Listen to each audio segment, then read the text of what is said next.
Hello students, welcome to Katyayan academy. आज बच्चों हम लोग ऑर्गेनिक केमिस्ट्री का बहुत ही इंपॉर्टेंट चैप्टर है ये नाइट्रोजन कंटेनिंग कंपाउंड और बायोमोलिक्यूल्स। तो आज बेसिकली हम लोग नाइट्रोजन कंटेनिंग कंपाउंड से स्टार्ट करते हैं और कोशिश करेंगे कि ज्यादा से ज्यादा हम लोग इसमें आपको रिवाइज करा दें। बच्चों ये चैप्टर आपका बोर्ड एग्जाम में यहां से बच्चों आपको कम से कम 3 से 4 मार्क्स का क्वेश्चन इस चैप्टर से मिलता है, क्योंकि ये चैप्टर प्रीवियस चैप्टर से भी रिलेट करते हैं। तो अब हम लोग क्विक रिवीजन करने वाले हैं। क्विक रिवीजन का मतलब क्विक रिवीजन ही होता है, आपको अच्छे से समझ के चलना है बच्चों। तो हमारे पास सबसे पहले बात करते हैं, हम इंट्रोडक्शन की बात करते हैं कि भाई एमीन है, नाइट्रोजन कंटेनिंग कंपाउंड की बात कर रहे हैं। यहां सबसे पहले हम बात कर रहे हैं किसकी, एमीन की। अब एमीन हमारे पास 1 डिग्री होता है, 2 डिग्री होता है, 3 डिग्री होता है। ये कैसे हम लोग पहचानते हैं कि एमीन 1 डिग्री है, 2 डिग्री है, 3 डिग्री है? बेसिकली एमीन क्या होते हैं, तो आप अगर देखें तो अमोनिया की अगर हम बात करें, अमोनिया हमारे पास क्या है, ये है NH3। अगर हम इसका एक हाइड्रोजन यहां से रिप्लेस कर दें भाई, और एक हाइड्रोजन अगर हम रिप्लेस कर दें तो हमारे पास क्या बचेगा, वो वैलेंसी गई हाइड्रोजन वाली, तो ये ग्रुप बचा NH2।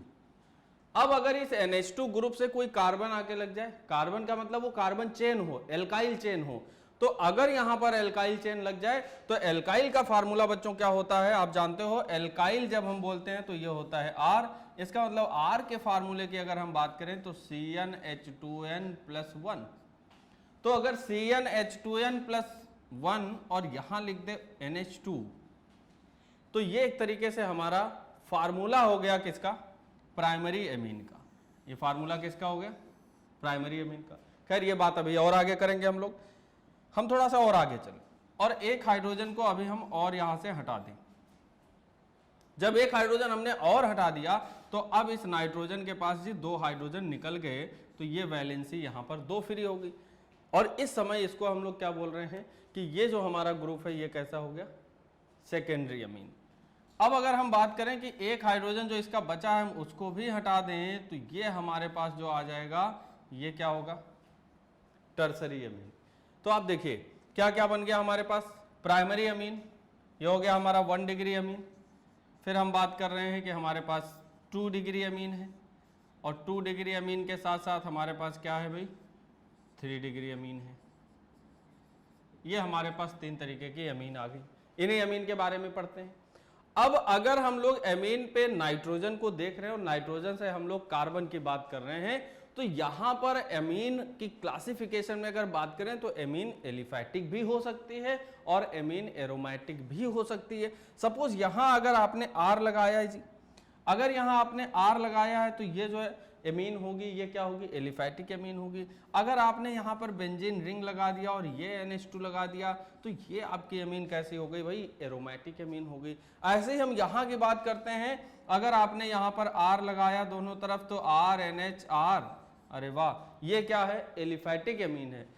अगर भाई आपने R की जगह AR लगा दिया बेंजीन रिंग और यहां NH और यहां R, तो ये एरोमेटिक तो है साथ साथ एलिफैटिक भी है, तो ये हो गया मिक्स्ड एमीन। मिक्स्ड की बात कर रहे हैं मतलब इसमें एरोमेटिक ग्रुप भी प्रेजेंट है और एलिफैटिक ग्रुप भी प्रेजेंट है। अगर ये दोनों ही R की जगह AR आ जाए तो ये क्या हो जाएगा जी, तो ये हमारा एरोमेटिक एमीन हो गया। ऐसे ही हम यहां पर बात करते हैं, तो आपने क्या समझा कि जो भी हाइड्रोजन यहां हट रहा है उसकी जगह अगर हमारा कार्बन का चेन आ जाए और ये नाइट्रोजन अगर 2 कार्बन चेन से जुड़ा होगा तो वो क्या होगा भाई, सेकेंडरी अमीन। अगर ये हमारा नाइट्रोजन 3 कार्बन चेन से जुड़ा हुआ है तो वो हमारा क्या हो जाएगा, टर्सरी अमीन। सपोज यहां N की बात करें और ये N इस तरीके से R ग्रुप से अलग जुड़ा है, इस R ग्रुप से अलग जुड़ा है और इस R ग्रुप से अलग जुड़ा हुआ है, तो ये हमारा क्या हो गया, टर्सरी अमीन हो गया। तो पहले हम लोगों ने क्या समझा कि एमीन हमारे पास प्राइमरी हो सकती है, सेकेंडरी हो सकती है और टर्सरी हो सकती है। और ये एमीन किसके डेरिवेटिव हैं, तो ये अमोनिया से डेराइव हुए हैं जी। अमोनिया मॉलिक्यूल आप देख रहे हो, तो अमोनिया मॉलिक्यूल से डेराइव हुए हैं। तो हम और क्यों ना बात करें, अगर और बात करते हैं इस पर, हम लोग थोड़ा सा स्पेस लेते हैं। अगर हम अमोनिया से डेराइव होने की बात कर रहे हैं तो क्या इनके स्ट्रक्चर भी अमोनिया से मिलते हैं जी, हम यहां पर चेक करके देखते हैं। ये नाइट्रोजन हमारे पास, और अगर हम जानते हैं तो अमोनिया का जो शेप होता है वो क्या होता है भाई, पिरामिडल शेप होता है। ये हमारा नाइट्रोजन के साथ इस तरीके से 3 हाइड्रोजन लगे हुए हैं और ये इसका लोन पेयर इलेक्ट्रॉन। अब ये जो हमारा शेप है ये क्या है, पिरामिडल शेप है। किसका है जी, अमोनिया का है। क्या हुआ इसमें, कैसे आपने ये हाइब्रिडाइजेशन निकाला और कैसे आपने बताया, तो क्या काउंट करते हैं, सिग्मा बॉन्ड और लोन पेयर। बच्चों यहाँ 3 सिग्मा बॉन्ड है और 3 सिग्मा बॉन्ड के साथ यहाँ पर एक लोन पेयर इलेक्ट्रॉन दिया है। और जब एक लोन पेयर इलेक्ट्रॉन दिया गया है तो ये टोटल हो गए 4, और 4 के लिए हम लोग जानते हैं हाइब्रिड ऑर्बिटल यूज होता है कौन सा, sp3 हाइब्रिड ऑर्बिटल। तो इस तरीके से इस नाइट्रोजन का जो हाइब्रिडाइजेशन हो जाएगा वो कौन सा होगा, sp3 हाइब्रिडाइजेशन। और जब इसका हाइब्रिडाइजेशन sp3 है और sp3 के साथ एक लोन पेयर की कंडीशन होती है तो आप जानते हो कि टेट्राहेड्रल से उसका जो शेप है वो चेंज हो जाता है और टेट्राहेड्रल ज्योमेट्री फाइनली हमें कैसे दिखने लग जाती है, यहाँ पिरामिडल शेप में। कैसे हो जाएगा भाई, पिरामिडल शेप में। तो ये हमें यहाँ पर और ध्यान देना है कि जो टेट्राहेड्रल ज्योमेट्री है, अब हम वहाँ पर रेगुलर ज्योमेट्री की बात नहीं कर रहे हैं, ये हमारी इरेगुलर ज्योमेट्री हो गई। इरेगुलर ज्योमेट्री कब बोलते हैं बेटा, इरेगुलर ज्योमेट्री की बात करते हैं जब लोन पेयर इलेक्ट्रॉन आ जाता है मॉलिक्यूल में सेंट्रल एटम पे, तो हम वहां बताने लग जाते हैं कि ये इरेगुलर ज्योमेट्री। और इरेगुलर ज्योमेट्री के लिए बेसिकली जो टर्म यूज होता है वहां हम लोग शेप बोलते हैं। तो यहां जो हमारे पास शेप आया अमोनिया का, वो क्या आया, पिरामिडल शेप आया। आप जानते हैं यहां पर जो बॉन्ड एंगल की हम बात करते हैं तो हम ये भी जानते हैं कि जो हमारे sp3 हाइब्रिडाइजेशन होता है उसमें जो बॉन्ड एंगल है वो 109.5 डिग्री है। जैसे ही एक लोन पेयर इलेक्ट्रॉन आता है तो बॉन्ड एंगल जी 2.5 डिग्री यहाँ पर डिक्रीज हो जाता है sp3 वाले केस में। तो यहाँ बॉन्ड एंगल जो अमोनिया का आया वो अमोनिया का बॉन्ड एंगल जी कितना आ गया, 107 डिग्री। ये 107 डिग्री हमारा किसका बॉन्ड एंगल है भाई, अमोनिया का है। ये पिरामिडल शेप में दिख रहा है। अब हम क्या करते हैं, क्या हमें इनके स्ट्रक्चर को कंपेयर करना है अमीन से, जी बिल्कुल। तो अगर हम कंपेयर करें तो प्राइमरी अमीन की जब आप बात करेंगे तो प्राइमरी अमीन में आपको क्या देखने को मिलेगा, ये नाइट्रोजन। और अब यहां पर हम अगर एक R की बात करेंगे, एक हाइड्रोजन होगा, एक और हाइड्रोजन होगा, तो स्ट्रक्चर तो ऐसे ही बनेगा, स्ट्रक्चर ऐसे ही बनेगा, हाइब्रिडाइजेशन वही होगा, शेप वही होगा, कुछ तो चेंज होगा जी। क्या चेंज होगा, ये जैसे जैसे ये एल्काइल ग्रुप आपका बढ़ता जाएगा तो यहां पर बॉन्ड एंगल में डिफरेंस आएगा। क्यों बॉन्ड एंगल में डिफरेंस आएगा, यहां भाई साहब हाइड्रोजन लगे हैं और ये हाइड्रोजन क्या है, बहुत छोटे ग्रुप हैं, एटम है ये। और यहां CH3 ग्रुप सपोज लग जाए, हम कह रहे हैं R है, कोई एल्काइल चेन लग जाए, अगर चेन लग गई कार्बन की तो यहां पर ग्रुप हो गया बल्कि ग्रुप। और जब बल्कि ग्रुप आएगा तो क्या हो जाएगा, यहां पर ये रिपल्सन क्रिएट करेगा और यहां पर ये ग्रुप में रिपल्सन लगेगा और ये भागेगा किधर की तरफ, इधर की तरफ। ऐसे ये तो भैया पिरामिडल है, ये 3D डायग्राम है। तो यहां पर क्या लगेगा, रिपल्सन, और इस रिपल्सन की वजह से यहां बॉन्ड एंगल क्या हो जाएगा जी, इंक्रीज हो जाएगा। तो अगर यहां पर आप सेकेंडरी अमीन के लिए बोलते तो रिपल्सन तो जी और बढ़ जाएगा, स्टेरिक वाला। यहां पर तो 2 R ग्रुप आ गया, एक H है यहां पर, तो यहां रिपल्सन और बढ़ गया। और जब और रिपल्सन बढ़ गया तो सेकेंडरी अमीन में भी बॉन्ड एंगल थोड़ा सा ज्यादा हो जाएगा, किससे, प्राइमरी अमीन में। और फिर अगर आप टर्सरी अमीन का स्ट्रक्चर बनाओगे तो टर्सरी अमीन के स्ट्रक्चर में तो 3 R ग्रुप आ जाएगा, और 3 R ग्रुप आने से यहां पर रिपल्सन और बढ़ गया। तो इस तरीके से आप चाहे प्राइमरी अमीन की बात करो, चाहे आप सेकेंडरी अमीन की बात करो या टर्सरी अमीन की बात करो, इनके स्ट्रक्चर की अगर बात करते हो तो सभी का जो स्ट्रक्चर है वो शेप कैसा है इनका स्ट्रक्चर में, भाई पिरामिडल शेप है। हाइब्रिडाइजेशन क्या है, sp3 हाइब्रिडाइजेशन है। आपको ऐसा नहीं है कि बॉन्ड एंगल बहुत स्पेसिफाई करके ऐसा कोई क्वेश्चन आ रहा है, आपसे सिंपली बोर्ड एग्जाम में बच्चों इतना पूछा जाता है कि एमीन का स्ट्रक्चर ड्रॉ करिए और अमोनिया के साथ दिखाइए सिमिलरिटी, कि क्या सिमिलरिटी। तो आप बता सकते हो सिंपली कि बॉन्ड एंगल यहाँ पर इंक्रीज कर जाएगा, उसका रीजन क्या हो जाएगा, due to the presence of alkyl chain, due to the presence of alkyl chain bond angle slightly increases in amines. And structural, they are isostructural with each other, means primary amine, secondary amine and tertiary amine, they are structural with isostructural with the ammonia molecule. Clear हो गया concept. चलो कुछ और बात करते हैं।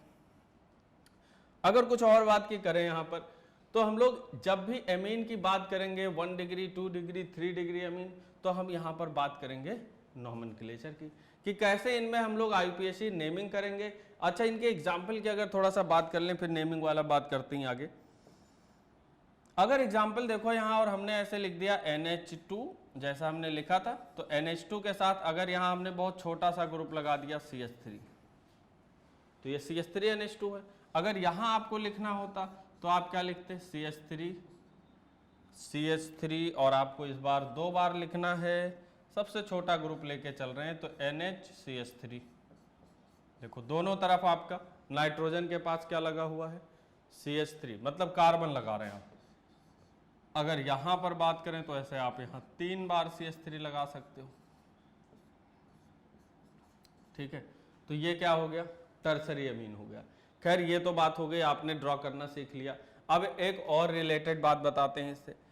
अगर आप प्राइमरी अमीन, सेकेंडरी अमीन और टर्सरी अमीन की बात करते हो, ये तीनों ही अमीन आपस में फंक्शनल आइसोमर है, और ये बोर्ड एग्जाम का क्वेश्चन फेवरेट भी है।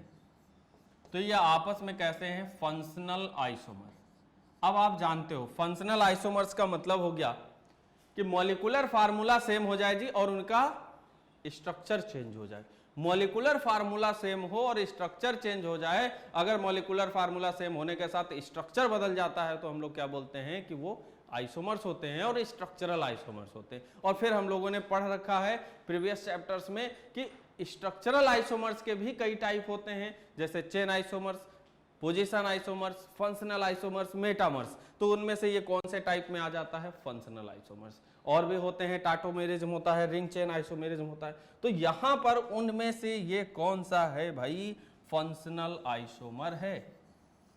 अगर एक एग्जांपल की बात करें तो हमने यही कहा है कि आपको फंक्शनल आइसोमर ड्रॉ करना है। कैसे ड्रॉ कर सकते हैं, हमने एक कंपाउंड लिया है इस तरह से CH3 CH2 CH2 NH2। अब आपको एग्जाम में अगर हम अभी यहां देखें तो यहां कार्बन 3 लगा हुआ है, लेकिन जो ग्रुप है हमारा वो क्या है, NH2 ग्रुप है। और NH2 ग्रुप होने का मतलब हो गया जी, NH2 ग्रुप होने का मतलब क्या हो गया कि ये प्राइमरी अमीन है, 1 डिग्री अमीन है, ठीक है ना। अब इस फार्मूले को जरा कैलकुलेट करो तो आपके पास कार्बन कितना है, आपके पास कार्बन यहां कितना आ रहा है, कार्बन आ रहा है 3, 1 2 3। आपके पास हाइड्रोजन कितना है, 3 2 5 2 7 इंटू 9। इसका मतलब H हमारे पास आ गया 9, C3H9। देख लीजिए 3 2 5 2 7 इंटू 9, और फिर हमारे पास क्या है, नाइट्रोजन है। मीन्स ये हमारा जो दिया गया है ये क्या है, मॉलिक्यूलर फार्मूला। क्या दिया है, मॉलिक्यूलर फार्मूला। इसी मॉलिक्यूलर फार्मूले को, एक्चुअली मॉलिक्यूलर फार्मूला आपका बताता है नंबर ऑफ एटम कितने हैं, और उस मॉलिक्यूलर फार्मूले को देख के हम लोग क्या बता देते हैं, उसके स्ट्रक्चर को। तो ये हमारा जो दिया गया है भाई, ये है हमारा मॉलिक्यूलर फार्मूला। और इसी मॉलिक्यूलर फार्मूले को ही देख के हम लोग आइसोमर बनाते हैं। तो क्या बोलते हैं भाई, the compound which have same molecular formula but their structures are different, they are called as isomers. और कौन से आइसोमर, स्ट्रक्चरल आइसोमर्स। तो हमने भाई यहां पर 1 डिग्री अमीन बनाया। अब हम देखें 2 डिग्री अमीन का स्ट्रक्चर बना के, और 2 डिग्री अमीन का स्ट्रक्चर बनाए और देखें क्या उसके मॉलिक्यूलर फार्मूले में चेंज आता है। तो चलो करके देखते हैं। अब 2 डिग्री मतलब हमने NH लगाया, एक तरफ हम लगा दें CH2 CH3 और दूसरी तरफ हम लिख दें भाई CH3। हमारे पास कार्बन तो 3 ही था, क्योंकि हमें मॉलिक्यूलर फार्मूला चेंज नहीं करना है, उसी 3 कार्बन के साथ हमें जाना है और फिर हमें देखना है कि कोई चेंज आ रहा है या नहीं आ रहा है। तो यहाँ CH3 है, ये NH CH2 CH3, 2 कार्बन इधर। तो आप देखिए 3 2 5 और ये 6 और ये 3 क्या हो गया 9। इसका मतलब हमारे पास हाइड्रोजन जो 9 है। ये लो भाई, कार्बन देखो भाई, 1 कार्बन 2 कार्बन 3 कार्बन, भाई कार्बन भी 3 है। तो ये तो 2 एटम सेम हो गए। अब नाइट्रोजन की बात करो जी, नाइट्रोजन भी है यहाँ पर। तो इसका मतलब इस वाले स्ट्रक्चर में और इस वाले स्ट्रक्चर में दोनों में ही नंबर ऑफ एटम क्या है, सिमिलर हैं। और नंबर ऑफ एटम जब सिमिलर हैं तो फिर अब तो कोई भी बता सकता है कि हाँ भाई अगर नंबर ऑफ एटम सिमिलर हैं और ये जो आप ग्रुप बता रहे हो सर जी, ये है सेकेंडरी अमीन। इसका मतलब कुछ तो चेंज हो गया। क्या चेंज हो गया, यहां प्राइमरी अमीन है और वो कैसा है, सेकेंडरी अमीन है, और दोनों का स्ट्रक्चर चेंज हुआ और इनका फंक्शनल ग्रुप भी चेंज हो गया। इसको प्राइमरी अमीन बोलते हैं और इसको सेकेंडरी अमीन बोलते हैं। तो ये आपस में अभी कैसे हो गए भाई, फंक्शनल आइसोमर हो गए। क्या हम इसके टर्सरी अमीन की बात करें तो क्या और एक स्ट्रक्चर बनने के चांस है? बिल्कुल देख लेते हैं, क्योंकि हमारे पास कार्बन कितना है भाई, 3 कार्बन है। तो हमने यहाँ पर नाइट्रोजन लिया और नाइट्रोजन के तीनों तरफ ये बैलेंसी हमने फ्री करी और एक हमने CH3 इधर लगाया, एक CH3 इधर लगाया और एक CH3 इधर लगाया। अब क्या हम काउंट कर सकते हैं कि हमारे पास कार्बन कितना है भाई? कार्बन फिर से देखो 1 2 3, बोलो भाई 3 हो गया। हाइड्रोजन कितना है भाई? 3 6 एंड 3 9, फिर से हाइड्रोजन हमारे पास आ गया H9। और नाइट्रोजन कितना है भैया? 1 नाइट्रोजन है। तो ये क्या फार्मूला दिख रहा है? क्या ये फार्मूला इसी से मैच कर रहा है? C3H9N बिल्कुल मैच कर रहा है। देखो C3H9N, इसका मतलब जो फार्मूला इसका था वही मॉलिक्यूलर फार्मूला इसका और यही मॉलिक्यूलर फार्मूला इसका भी है, लेकिन स्ट्रक्चर बदला हुआ है। और यहां स्ट्रक्चर में इस ग्रुप को हमने क्या बोला था? इसको बोला था हमने भाई टर्सरी एमीन। तो अब तो कंफर्म हो गया, प्रूफ के साथ कंफर्म हो गया कि इनमें स्ट्रक्चर डिफरेंट है, मॉलिक्यूलर फार्मूला सेम है, तो नंबर ऑफ एटम सेम है, लेकिन इनके स्ट्रक्चर में डिफरेंस है। और ये स्ट्रक्चर बना रहे हैं 1 डिग्री 2 डिग्री और 3 डिग्री। तो आपस में बच्चों कैसे हो गए? ये फंक्शनल आइसोमर। क्लियर हो गया ना? चलो बहुत अच्छे बच्चों, नेक्स्ट पॉइंट पे आते हैं।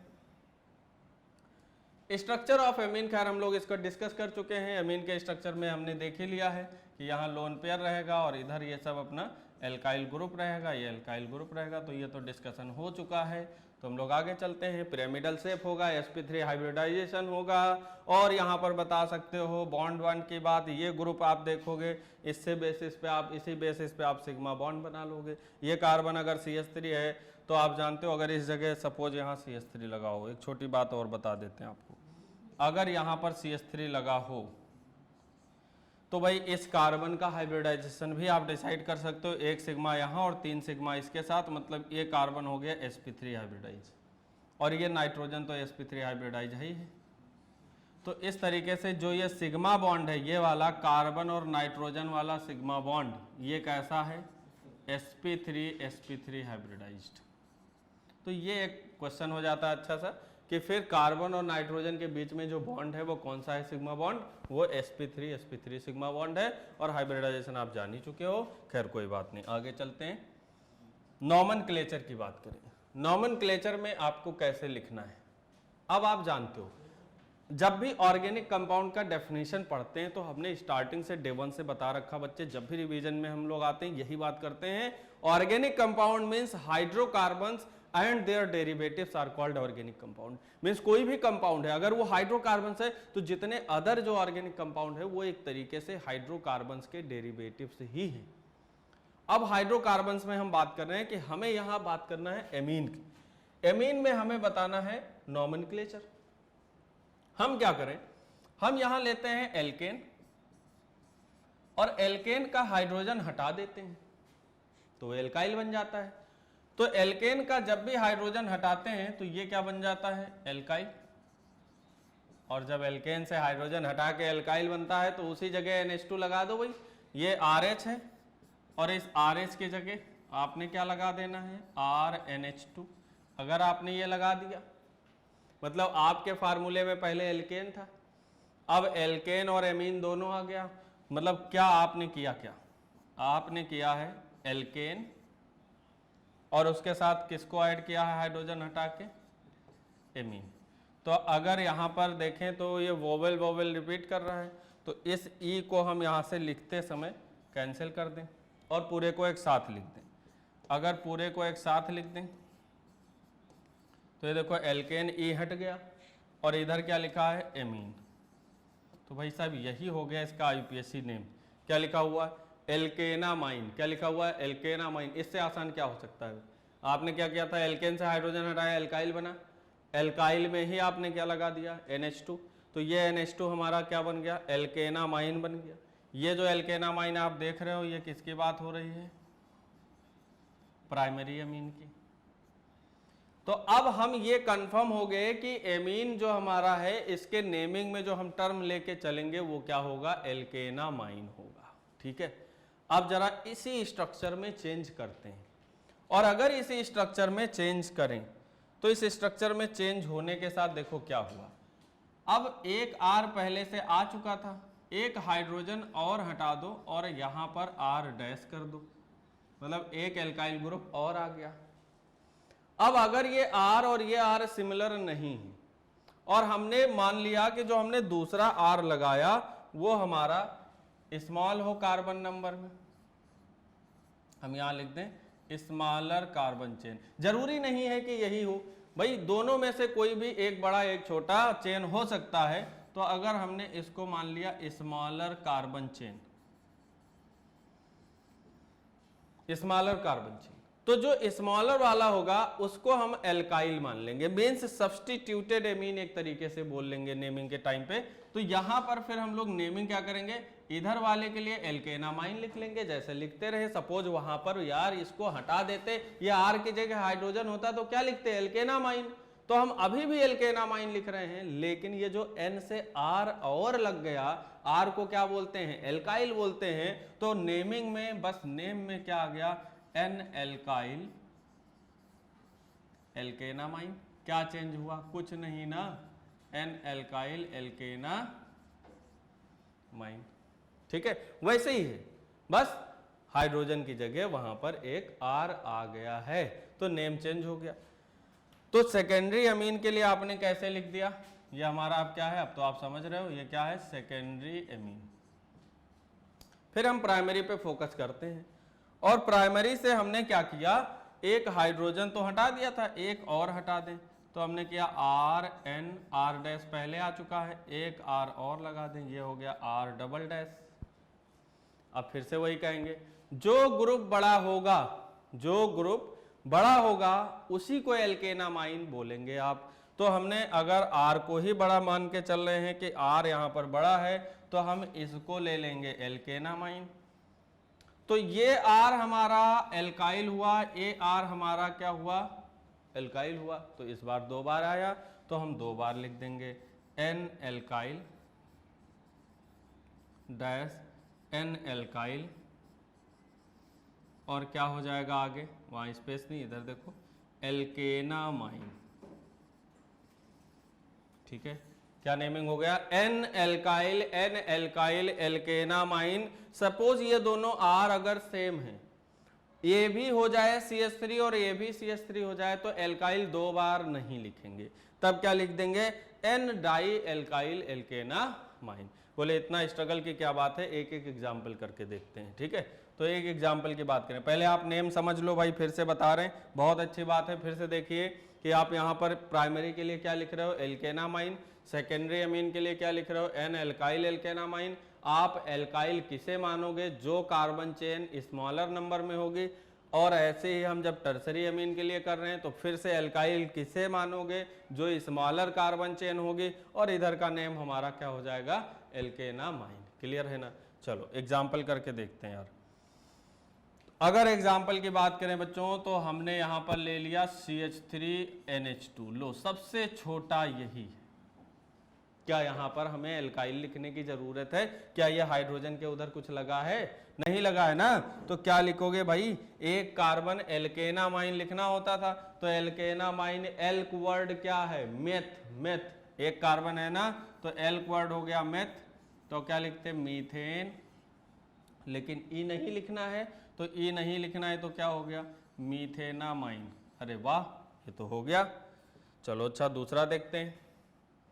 फिर से हमने लिखा CH3CH2NH2।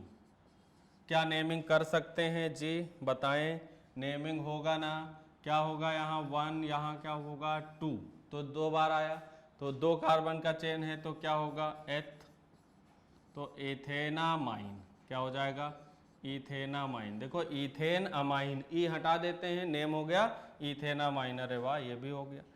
तो दूसरे की बात करें, अगर ऐसा है,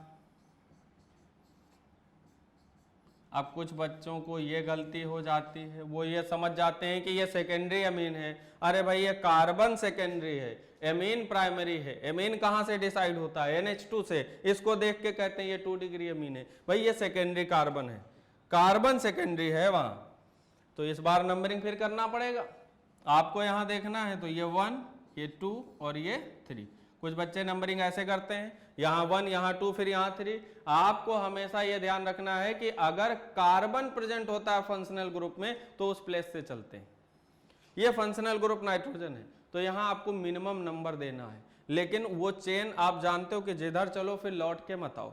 तो चाहे यहां से चलते 1 2 3 होता, इधर से आते तो भी 1 2 3 होता।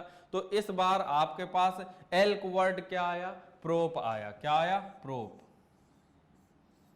तो प्रोप, और आप लिखते हैं प्रोपेन, वही तो लिखते, लेकिन अब ई नहीं लिखना है। साथ ही साथ ये प्राइमरी एमीन जो आपकी है ये कौन से कार्बन पे लगी है, सेकेंड कार्बन पे लगी है, तो प्रोपेन 2 अमाइन। Propane 2 amine. यहां हम लोगों ने 1 अमाइन नहीं लिखा भाई, 1 अमाइन लिखते नहीं है। 1 अमाइन लिखा है तो अच्छी बात है, नहीं लिखा है तो भी कोई टेंशन वाली बात नहीं है। तो इथेन 1 अमाइन लिख सकते हो, लेकिन 1 पोजीशन को हम लोग मेंशन नहीं करते हैं, ठीक है। लेकिन इसके बाद अगर 2 3 4 पोजीशन आती है तो हमें मेंशन करना है। चलो दूसरे एग्जाम्पल की बात करते हैं सीधे।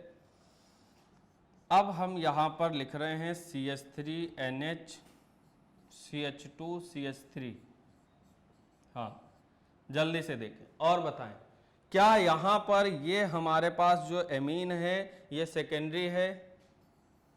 बिल्कुल। एक क्या है इधर CH2 CH3, इधर क्या है CH3। बताओ भाई छोटा वाला चेन कौन सा हो गया, CH3। तो छोटा वाला जो कार्बन चेन है वो CH3 है, तो ये क्या हो गया, एल्काइल हो गया। तो हमने तुरंत यहां लिखा N एल्काइल। N एल्काइल का मतलब भाई साथ साथ चलते रहो, बोलते रहो, समझते रहो, N मिथाइल। क्या हो गया, N मिथाइल। अब आपको नंबरिंग किस पे करनी है भाई, आपको नंबरिंग करनी है बड़े वाले कार्बन पे। तो ये बड़ा वाला कार्बन क्या है, 2 कार्बन का। तो 2 कार्बन के लिए आप क्या टर्म यूज करते हो, इथेनामाइन। तो यहां आ गया इथेनामाइन। बोलो बोलो क्या इसमें टफ है, हो गया ना आराम से। तो ये हो गया N मिथाइल इथेनामाइन। दूसरे की बात करते हैं। अब आप कोई भी एग्जाम्पल कर सकते हो। चलो यहां देखो, अगर हमने यहां लिखा NCH3 और हमने लिखा NCH3 और इधर हमने लिख दिया CH2 CH3। हाँ समझ गए होगे ना, समझ गए होगे ना, करके देखो क्या हो रहा है। मिथाइल मिथाइल मिथाइल 2 बार है ना मिथाइल, ये लो मिथाइल, ये भी मिथाइल। तो आपके पास ये स्मॉलर एल्किल चेन है और यहां पर क्या है CH2 CH3। तो आपको नंबरिंग जी बड़े वाले में करनी है। तो ये हो गया 1 2। अब हमने क्या कहा, जब टर्सरी होता था तो क्या लिखते थे, N एल्काइल और एल्केनामाइन। यहां दोनों ही क्या है, मिथाइल है। तो N मिथाइल 2 बार नहीं लिखेंगे, एक ही बार लिखेंगे। लेकिन कहां लगा है, दोनों N पर ही लगा है। तो N कामा N, देखो N की पोजीशन 2 बार लिखना होगा, जैसे हम 1 2 पोजीशन बताया करते थे। तो N कामा N डाई मिथाइल और 2 कार्बन है, तो 2 कार्बन के लिए क्या लिखोगे एल्केनामाइन में, इथेनामाइन। हो गया ना, बहुत ही आसान है। तो इस तरीके से आप कहीं पर भी जब आपको नंबरिंग करना हो, एल्केन ए दिया गया है एमीन, तो आप इसमें IUPAC नॉमेनक्लेचर कर सकते हैं और ये इम्पॉर्टेंट है, आना ही चाहिए किसी भी एमीन की बात करें। चलो भाई आगे चलते हैं, अब तुम समझ चुके हो। अरे वाह, 2 क्वेश्चन आ गए, बहुत अच्छे हैं। आप जल्दी से करिए, देखिए कर पा रहे हैं नहीं कर पा रहे हैं, जल्दी देखिए आपके पास समय है।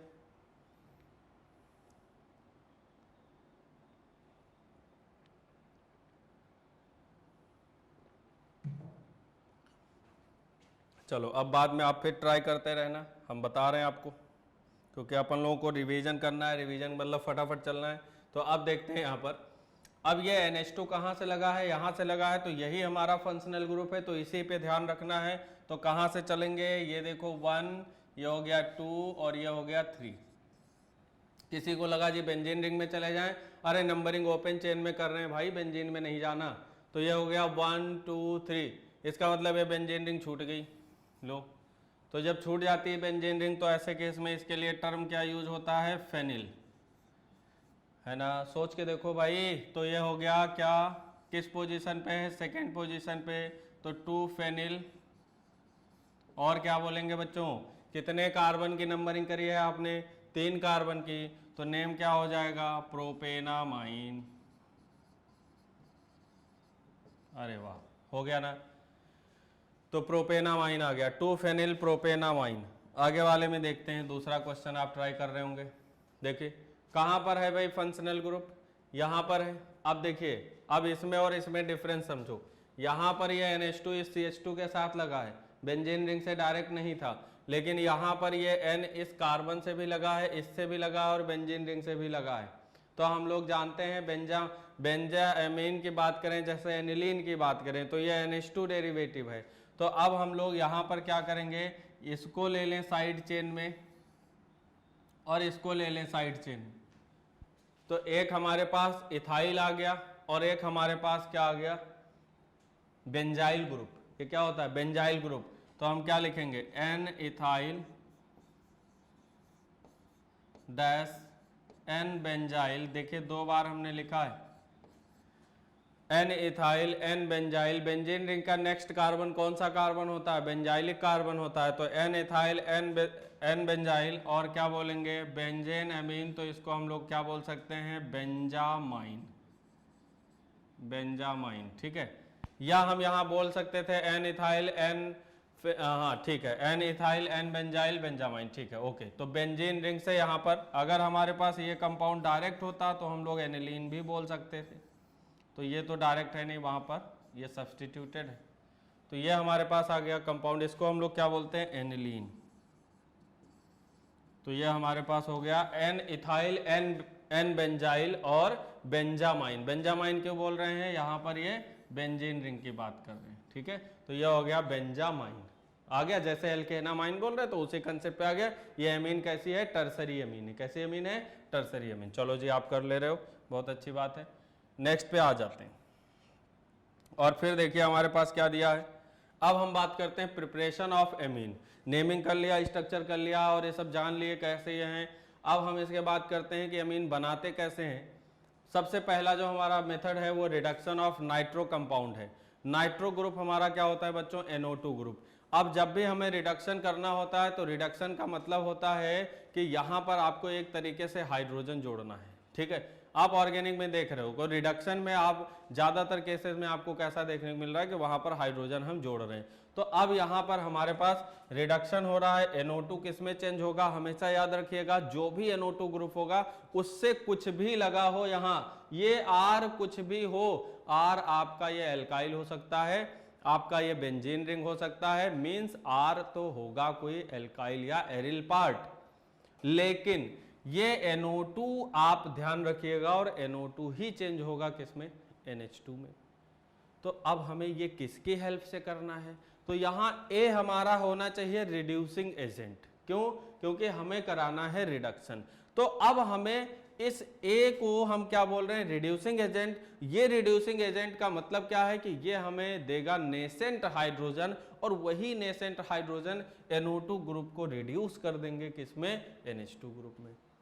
तो कहां से ये हमें नेसेंट हाइड्रोजन मिल सकता है, तो हमारे पास देखिए एक हमारे पास दिया है ये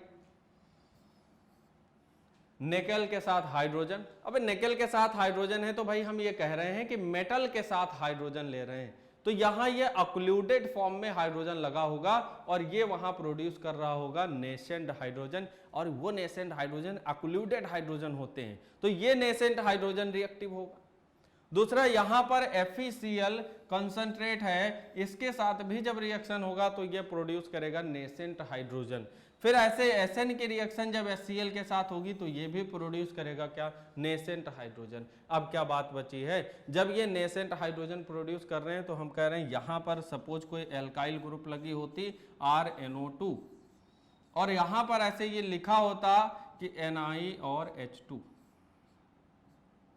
Ni और H2, मतलब निकेल के प्रेजेंस में आप रिडक्शन करा रहे हो, हाइड्रोजन ऐड कर रहे हो, क्या करोगे भाई, RNH2 बन जाएगा।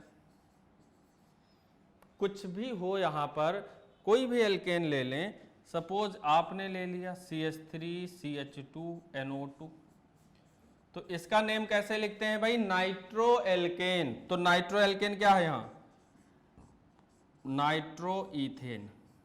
अरे वाह, तो ये नाइट्रो इथेन का रिडक्शन करा दो, किस में चेंज हो जाएगा, आपको तो ये देखना है ना कि NO2 किस में चेंज हो रहा है, NO2 चेंज हो गया NH2 में।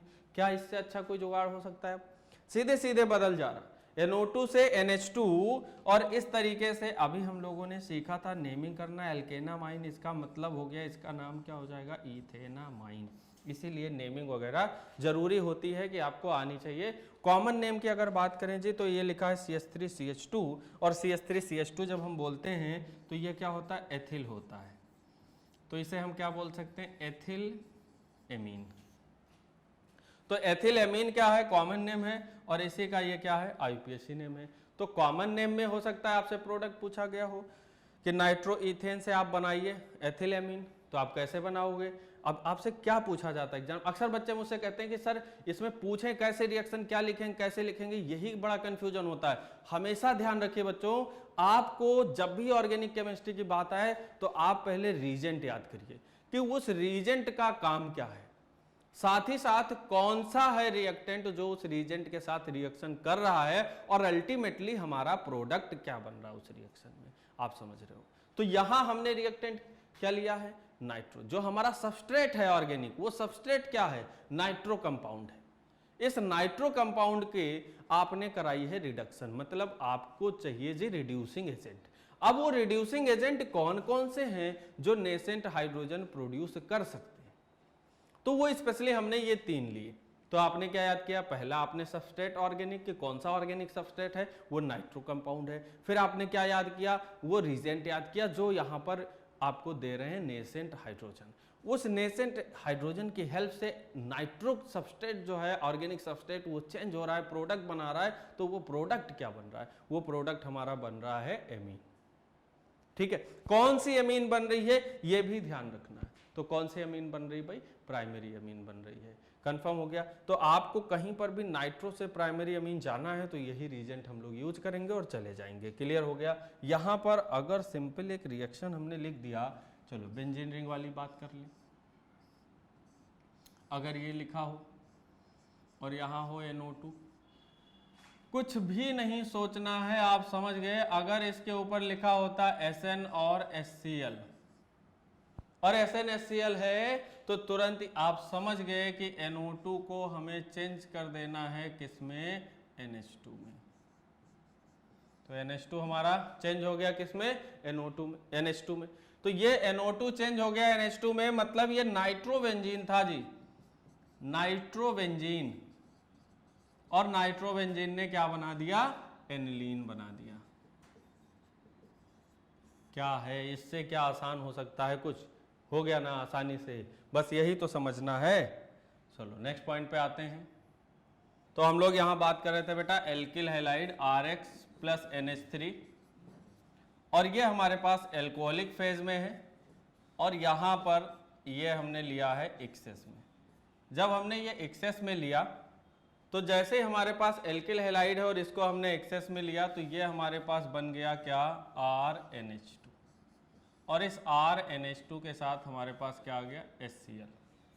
ठीक है, ये हमारे पास क्या है? RNH2 और हमारे पास क्या बना? HCl।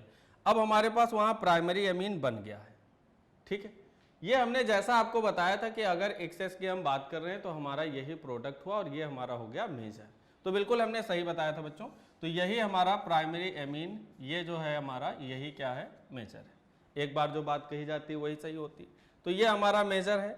लेकिन अगर हमने केस बदल दिया, हमने RX लिया और अमोनिया लिया, और इस अमोनिया के केस में ये एल्कोहलिक है लेकिन ये एक्सेस में नहीं है, एक्सेस में हमारे पास ये है H। तो अगर एल्किल हैलाइड एक्सेस में है, ठीक है, तो एल्किल हैलाइड के एक्सेस में होने से यहां क्या बनेगा भाई? पहले स्टेप में RNH2, और अब आप क्या देखोगे? HCl। तो ये आपका प्राइमरी अमीन बना। अब बच्चों आप समझो, जैसा हमने पहले से ही बताया है कि जो एल्कोहलिक अमोनिया एक्सेस में लिया तो ये तो हमारे पास एक ही मोल था। जब ये एक ही मोल था तो हमारा यही मेजर प्रोडक्ट हो गया क्या? 1 डिग्री अमीन।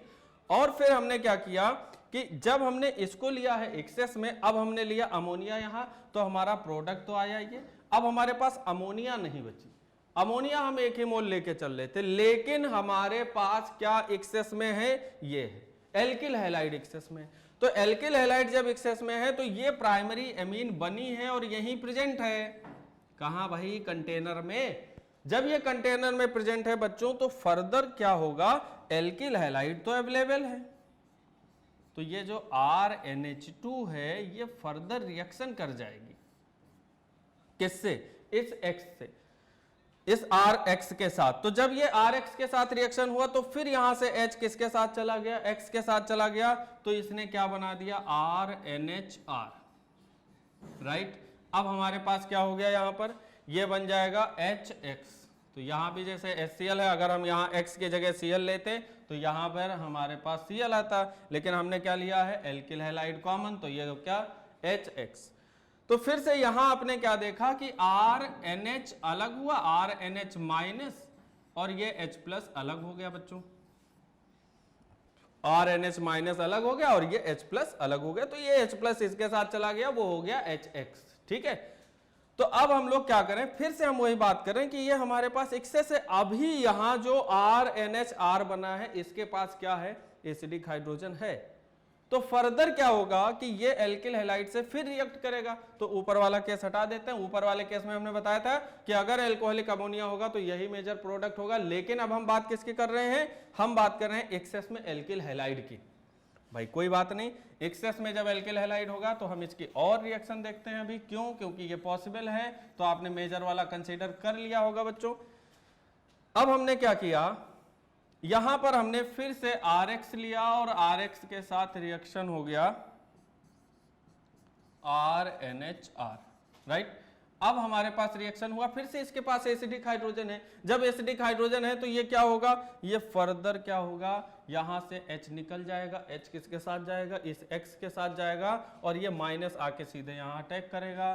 तो अब क्या बन जाएगा? RNR, और ये देखिए R, और फिर यहां पर आपका बना HX।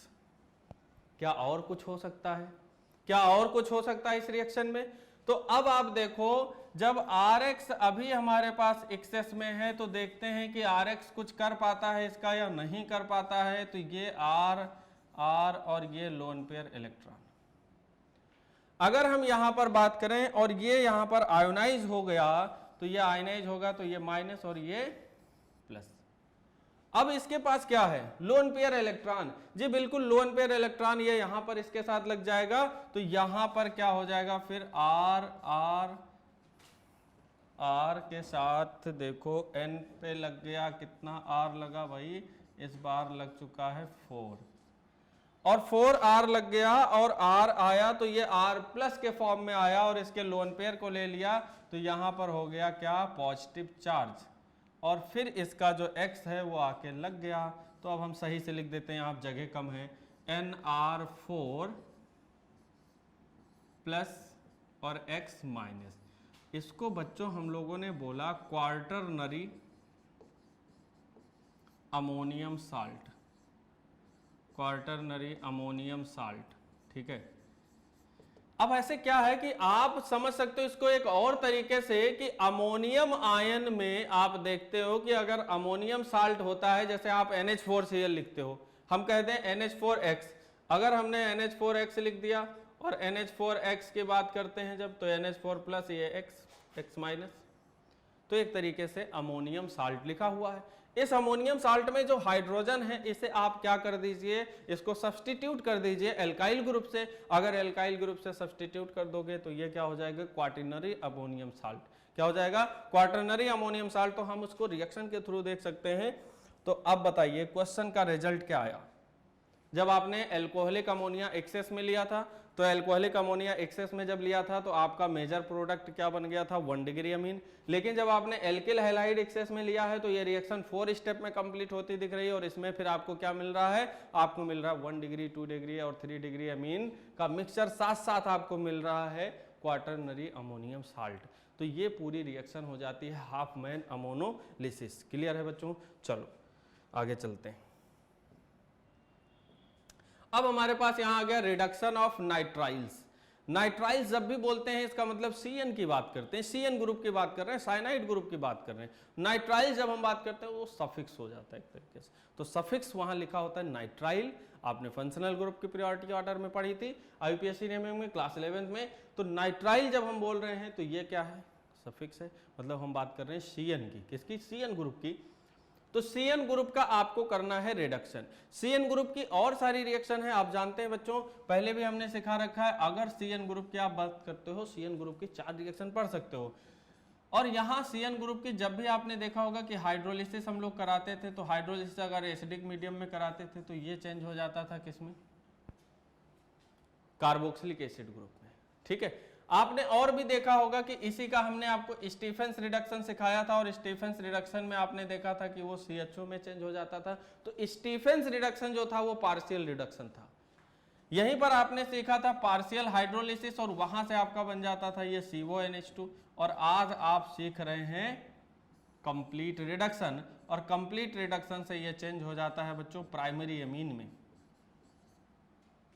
किसमें? प्राइमरी एमीन में। तो CN की ऐसे 4 रिएक्शन आपको याद होनी चाहिए। एक हो गई कंप्लीट हाइड्रोलिसिस, CN किस में चेंज हो जाएगा? कार्बोक्सिलिक एसिड में। दूसरी हम बात करते हैं CN एल्डिहाइड में चेंज होता है, आपने इससे पहले ही चैप्टर में रिएक्शन पढ़ी थी। और एल्डिहाइड में चेंज होने की रिएक्शन को हम लोग क्या बोलते थे? एल्डिहाइड के प्रिपरेशन में स्टीफेंस रिडक्शन। और यहाँ बच्चों आप देख रहे हो CN चेंज हो रहा है किसमें? CONH2 में, और ये हो जाता है हमारा पार्शियल हाइड्रोलिसिस। और साथ में हम बात कर रहे हैं बच्चों CH2NH2, तो ये हमारा जो रिएक्शन है वो क्या है? कंप्लीट रिडक्शन है। तो अब देखते हैं जरा, इसी की बात करते हैं। अब यहां अगर आपने इस रिडक्शन की बात करें, और इस रिडक्शन में आपने ले लिया सोडियम के साथ C2H5OH, तो इस रिएक्शन को हम यहां मेंडियस रिडक्शन भी बोलते हैं। ये रिएक्शन हमारा यहां मेंडियस रिडक्शन हो जाता है, एक स्पेशल नेम हो गया। ठीक है, बाकी हम लोग ऐसे मेटल के साथ हाइड्रोजन ले लेंगे, तो हम जानते हैं कि रिडक्शन में कभी भी कार्बन का नंबर चेंज नहीं होता है। तो जो भी CN ग्रुप है वो किसमें चेंज हो जाएगा? CH2NH2 में। आप यहाँ पर LiLH4 के साथ भी रिड्यूस कर सकते हो, क्योंकि ये भी आपको नेसेंट हाइड्रोजन ही प्रोवाइड करेगा। ठीक है, तो इस तरीके से हम कहीं पर भी रिडक्शन कर सकते हैं। सपोज अगर हमने यहाँ ले लिया बच्चों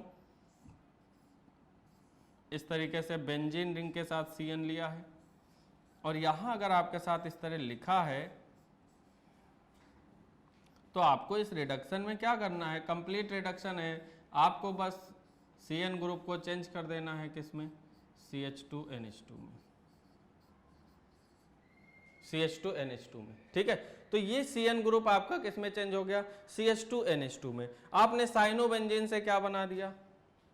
बेंजिलेमीन। क्या बना दिया? बेंजिलेमीन। तो रिएक्शन बहुत ही आसान है, बस आपको क्या होता है कि वही मैं बोलता हूं बार बार, रीजेंट, सबस्ट्रेट और फिर प्रोडक्ट, ये चीजें आपको याद करना जरूरी हो जाता है। तो किसी के साथ भी रिएक्शन कराओगे, अगर यहाँ CH3CN होता और यहाँ पर यही रीजेंट यूज करते, या इसमें से कोई यूज कर लेते, तो ये क्या हो जाता? CH3CH2NH2। अब आप देखिए, आपने लिया है, देखिए 2 कार्बन यहाँ पर भी, हमने वहाँ पर भी 2 कार्बन बनाया।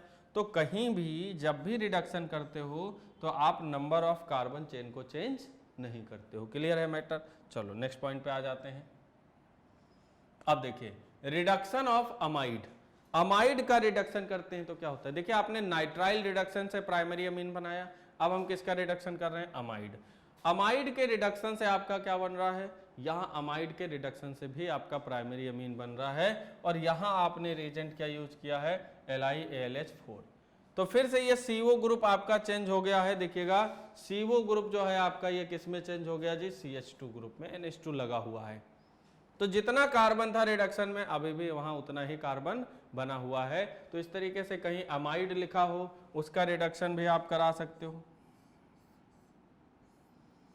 अब इसमें आप अगर बात करते हैं कि जैसे आपसे कन्वर्जन पूछा गया और ये है CONH2, तो इसका नाम हम लोग बोलते हैं बेंजामाइड। Benzamide, benzamide. अब हम लोग क्या करेंगे इसमें? इस बेंजामाइड के केस में क्या करना है? CO ग्रुप को किस में कन्वर्ट कर देना है? CH2 में। तो बेंजामाइड से आपने क्या बना लिया? Benzyl amine. बेंजामाइड से आपने क्या बना लिया बच्चों? Benzyl amine. ठीक है, तो आपने CO ग्रुप को किस में चेंज कर दिया? CH2 ग्रुप में। ऐसे कहीं पर भी रिएक्शन लिखी होती, सपोज ये होता CH3CH2 CONH2 और यहाँ आप रिडक्शन करा रहे होते, यही रिएजेंट ले लेते, क्योंकि वही रिएक्शन बता रहे हैं तो वही रिएजेंट होगा। तो अब हम लोग यहाँ पर रिएजेंट अगर यही लेते हैं तो यहाँ क्या हो जाएगा CH3 CH2 और अब CO की जगह क्या आ जाएगा CH2 और यहाँ पर NH2। ठीक है, तो CH3 CH2 CH2 NH2 clear हो गया। तो आप कहीं पर भी आप जो भी आपका यहाँ पर अमाइड मिलेगा, ये अमाइड आप क्या देखोगे, इसमें CONH2 ग्रुप देखोगे और ये रीजेंट देखोगे, LiAlH4 रिडक्शन कराना है। तो यहाँ रिडक्शन आप सिंपली करा सकते हैं किसमें भाई, प्राइमरी अमीन में। चलो नेक्स्ट पॉइंट पे आ जाते हैं। अब नेक्स्ट है हमारे पास Hofmann bromamide degradation reduction. यहां पर आपको बच्चों ध्यान देनी है, Hofmann bromamide degradation reaction में हमेशा 1 कार्बन लेस एमीन बनती है। इस रिडक्शन के केस में आपको 1 कार्बन लेस एमीन मिलेगी, मतलब आपने अमाइड जितने भी कार्बन का लिया होगा उससे 1 कार्बन कम कर देना और प्राइमरी अमीन बना देना। देखो बहुत सिंपल है, आपने लिया है RCONH2 Br2, ये हमारा रीजेंट है, Br2 प्लस KOH क्या है हमारा रीजेंट है। अब इसके साथ जब भी आप रिडक्शन कराओगे हो सकता है कि आपको यहाँ Br2 प्लस KOH लिखा मिल जाए, तो चाहे NaOH हो और चाहे KOH हो, उसी के हिसाब से बाई प्रोडक्ट वहां चेंज हो जाएगा।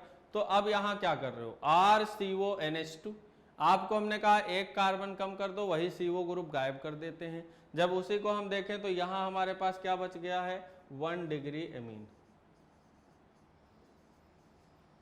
अब जो हमारा यहां पर ये बाई प्रोडक्ट है, ये आपको एक बार देख लेना है, Na2CO3 NaBr और H2O। लेकिन आपको ध्यान रखना है कि ये कन्वर्जन में आपको सीधे सीधे क्या पहचानना है, Br2 प्लस KOH या Br2 प्लस NaOH। जैसे ये दिखे तो जो भी अमाइड हो आपका, उस अमाइड से 1 कार्बन लेस की प्राइमरी अमीन बना देना। क्लियर हो जाएगा।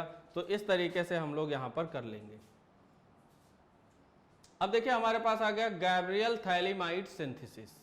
गैब्रियल थैलीमाइड सिंथेसिस की अगर हम बात करें तो बच्चों यहां पर हमें सबसे पहले पता होना चाहिए कि थैलीमाइड क्या है।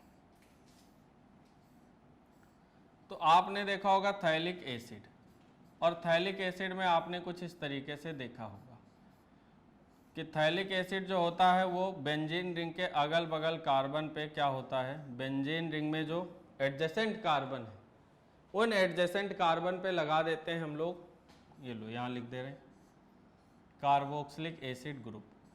तो जैसे ही आपने यहाँ कार्बोक्सिलिक एसिड ग्रुप लगाया, कार्बोक्सिलिक एसिड ग्रुप के लगाने से ही ये जो हमारा बना हुआ है ये क्या है, थैलिक एसिड। इस थैलिक एसिड में आप सबसे पहले यहाँ पर अमोनिया के साथ रिएक्शन कराते हैं, तो यहाँ साल्ट का फॉर्मेशन होता है, और उस साल्ट के फॉर्मेशन से फर्दर हम लोग यहाँ पर क्या कर देते हैं, यहाँ पर अमाइड बनाते हैं। अमाइड के बाद फिर हम लोग क्या बना लेते हैं, थैलीमाइड। तो ठीक है, चलो अभी हम लोग किसकी बात कर रहे हैं, अभी हम लोग बात कर रहे हैं गैब्रियल थैलीमाइड सिंथेसिस। तो यहाँ से हम लोग क्या करेंगे, इसकी रिएक्शन हम लोग करा देते हैं। देखिए यहाँ पर लिखा हुआ है ये थैलीमाइड, नेम आप देखिए पहले, इसको हम लोग बोलते हैं थैलीमाइड।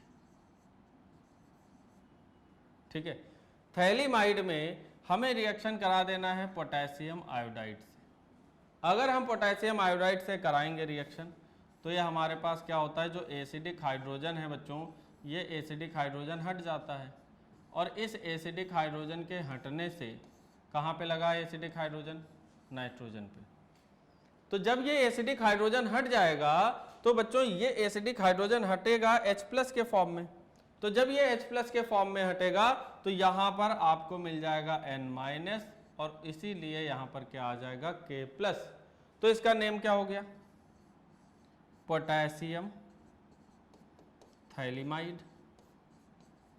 नेम क्या है, पोटेशियम थैलीमाइड। ठीक है, यह है हमारा पोटेशियम थैलीमाइड। अब इस पोटेशियम थैलीमाइड के स्टेप में आपको रिएक्शन कराना होता है बच्चों किसी भी एल्किल हैलाइड से।